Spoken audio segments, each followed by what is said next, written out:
முடிச்சுட்டு ஸ்கூலுக்கு போயிட்டோம், காலேஜ் போயிட்டோம். தெரியுமா, நிறைய ஸ்போர்ட்ஸ்மேன் டிகிரி படிக்க மாட்டீங்க. டிகிரி படிக்காத தான் பிரச்சனை வரும். நீங்க போலீஸ் ஜாப் போடணும்னு வச்சுக்கோங்க, எஸ்ஐ ஆகணும்னா டிகிரி வேணும்.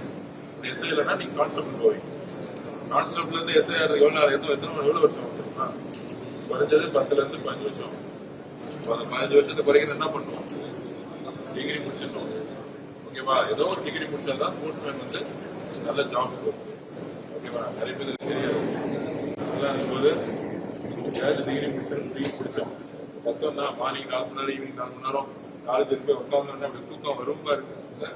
மசில்ஸ் எல்லாம் டைட் ஆகும், வலிக்கும். லைஃப் நார்மல் லைஃப் கிடையாது தான். மத்தவங்க மாதிரி கிடையாது. இந்த காலேஜ் ஸ்டூடெண்ட் மாதிரியும் இந்த ஸ்கூல் ஸ்டூடெண்ட் மாதிரியும் இல்ல. ஆனா இந்த டைம்ல நம்ம ஹார்ட் ஒர்க் பண்ணிட்டா நீங்க 25 years 30 yearsல நீங்க லீட் பண்ணுவீங்க. கரெக்டா? இதோட சேர்ந்து காலேஜ் ஸ்கூலுக்கும் போயிருந்தோம். அப்படியே ஹாஸ்டல்ல நாங்கள் படிக்கும் போதுதான் எல்லாரும் அப்படியே ஹாஸ்டல்ல போய் வேண்ட போட தூங்கிடுவோம் அப்படின்னு எல்லாரும் தூங்கிடுவாங்க. ஏன்னா உடம்பு வலிக்கும், உடம்பு வலிக்கும் தெரியும். மார்னிங் 6:30 to 9 o'clock வரைக்கும் ப்ராக்டிஸ் பண்ணா ரொம்ப வலிக்கும். ஒன்னே ரெண்டுத்தையும் ஃபோக்கஸ் பண்ணும். சரியா?